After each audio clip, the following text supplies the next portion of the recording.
Welcome to Bandit's Keep. I'm Daniel. I was thinking about the other day the role of the Dungeon Master for several reasons.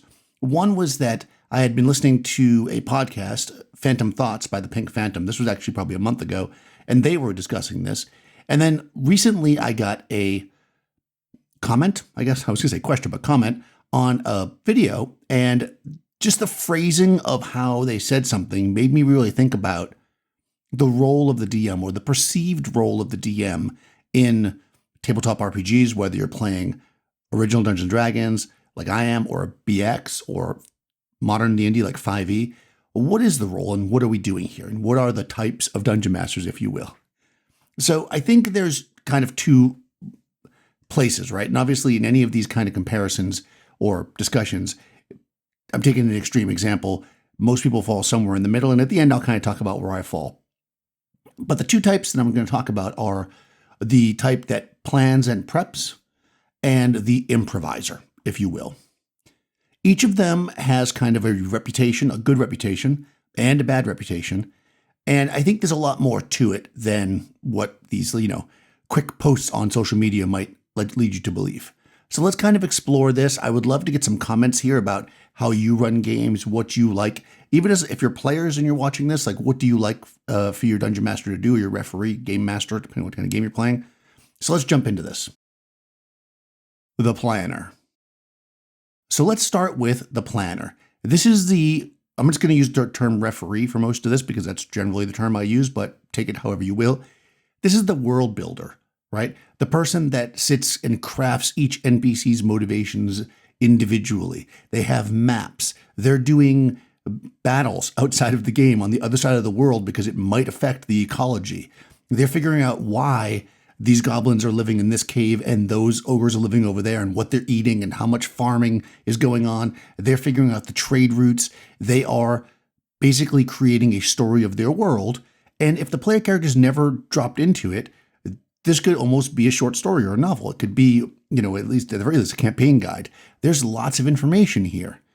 And I think that the person that does this generally likes building the world. Like, that is their fun. Dungeon masters, referees that are deep world builders oftentimes do it because they really love it. Now, I know you'll probably see 1,000 YouTube videos about people getting overwhelmed by prepping too much. Yes, there is the person that's new to it that kind of overdoes it, of course.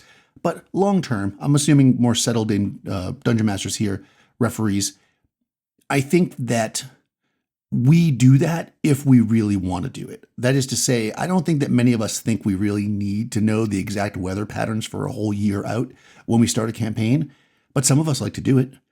We don't necessarily need to know what's on every continent and name every city, but some of us like to do it.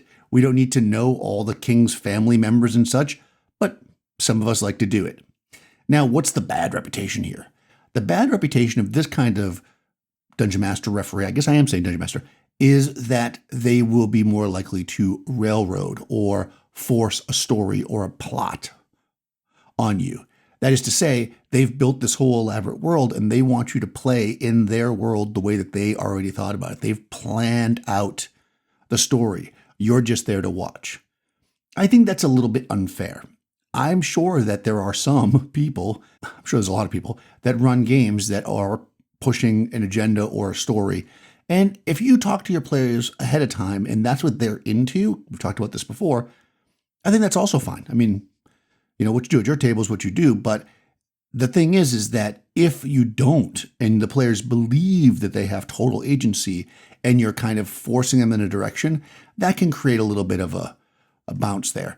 So I think that if you are that type of person and you are going for the more fixed story, this is what's going to happen, then I think just being upfront with your players. But I don't think that every single GM that Deep World builds is like that. I think a lot of them, again, just like sometimes we refer to it as lonely fun. They just like the world building. You can do whatever you want. And in fact, their world is so well fleshed out that you can go anywhere and you're going to know this king's whole family and that king's whole family and the dynasty over here. And if you go there, you're going to find out something from those hags. It might even be overwhelming because they love building their world. They're not forcing you into any part of it. They just really love it. That is kind of the ideal, in my mind, example of this. Somebody who does lots and lots of world building, but doesn't force a path. The improviser. So the improviser is the person that shows up with some dice and a pencil and maybe a notebook, and it seems like they're just pulling it all out of somewhere.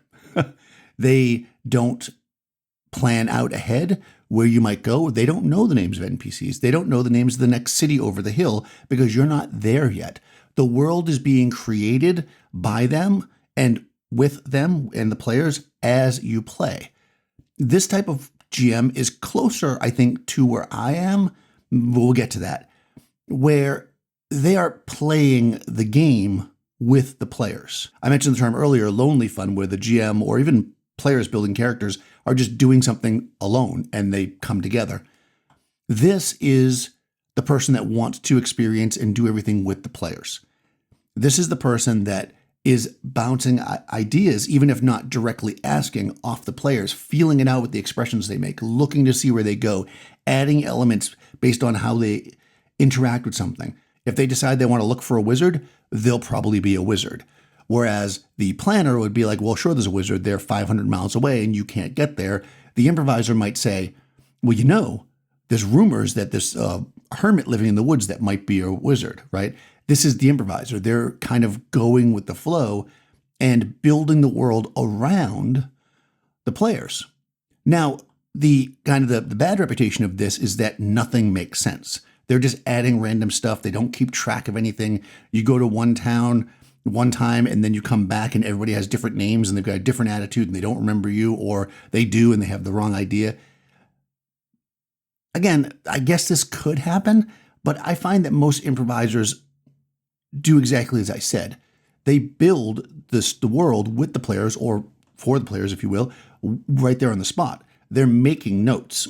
So me, and as far as my improvisation, is I will make notes, and then when I go home, and I've talked about this before, I then flesh it out more.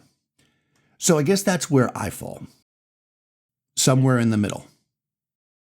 So when I think about my own personal style, I'm a little bit of the world builder, the planner, at the beginning of a campaign, and oftentimes in places in between when we reach an area where it seems that that part of what the players are doing is going to take a while. That is, they find a place where it's like they've got 5 or 6 or 7 ideas they want to do in this one particular continent, and they're likely going to stay there. Then I'll take some time to plan ahead. This is not to say I show up at the table with no plan, but I generally plan, and you've probably heard this before, 1, maybe 2 sessions, if you will, in advance. I don't plan necessarily every NPC's name in a town that's on the other side of an island when the party first gets there. And my players are fine with the fact, because they clearly know this, that I don't. And if they go somewhere that seems unexpected, suddenly they use a fly spell or a teleport and they're going someplace much different than what they had planned, they don't expect every NPC to be named. But they do expect me to have an idea of what this town is like, because that's the way I do it. I will place an island. I'm playing in a campaign where they're on islands. I will place an island that has 4 or 5 towns, some things, and I will mark them on my map. And I'll make a 1 or 2 line bullet point about them. So I know this town here does this thing. Then once the players interact with it, together we play the game. And my part of playing the game is building the world. And I do that with my players. I don't present it to them like it's play or a movie.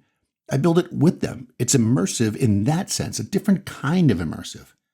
And that's what I like to do. Am I inconsistent? I try not to be. I try to keep good notes. And I think that players, my players anyways, also keep notes. And there's a through line. They go back to things. Things happen. Results come from the work of the PCs. The sandbox expands. It changes. And this is because I don't build such a rigid structure. So I'm not saying that if you spend a lot of time planning and prepping and you build something very deep, the players can't affect it. And I'm also not saying that you should not plan anything because, again, I don't follow there either. I'm not really saying any of that. I'm not giving advice right now. I'm more talking about it because I'm curious. I think that we do get people who stand up and say, this is how you do it. But really, all of it's fun.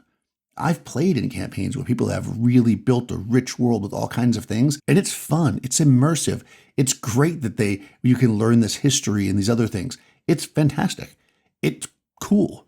It's not for me as a GM. It's not something I enjoy doing, And if I felt like I had to do it, and this is the word that was in the comment, it would feel like a burden.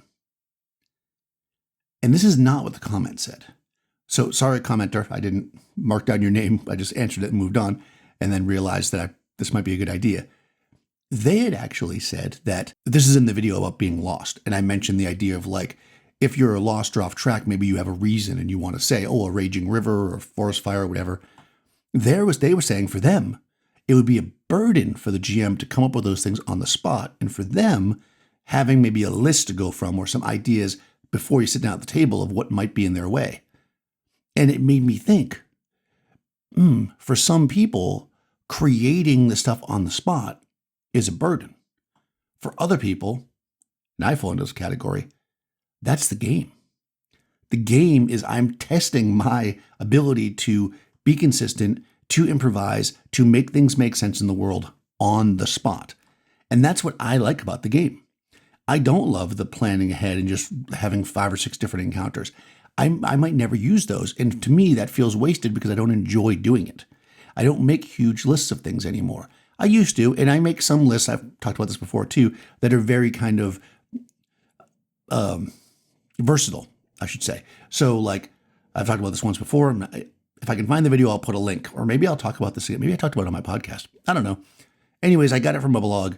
And the idea is that you have these 3 categories. You have like a bunch of types of things, and then you have a bunch of actions, and then you have another list of things, or you could even just have the 2 lists and you roll one table, then the other. So you might get like peasants hauling sheep, or you might get bandits having a party with nobles. I mean, you can get all those weird things, and then you have to improvise on the spot.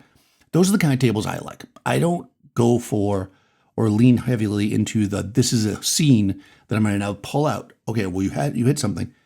But when I've played with people who do that, that's pretty fun. So both things are really cool. It comes down to what you like doing. Being a GM, being a dungeon master, being a referee shouldn't be a burden. It should be fun. And how you play the game, whether it's lots of prep and then kind of telling the story as it goes with the players and telling them all the stuff that you've created as they interact with it, or you creating it on the spot with them, whichever one is more fun for you is what you should do. There is no right or wrong here, although I'm sure somebody in the comments will tell me which one is right or wrong. I kid.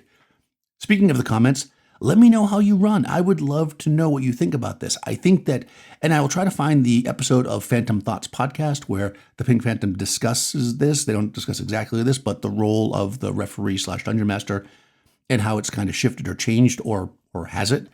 And it's a really great podcast. So check it out. Also, while you're down in the description there, check out my other podcast.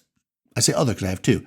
With Cary King of D&D Homebrew. Monsters and Treasure is our podcast. It comes out weekly. We talk about all kinds of fun stuff. So check out that podcast. We'd love to have you over there. Leave a comment below here. Do all the good YouTube stuff. I'll talk to you soon.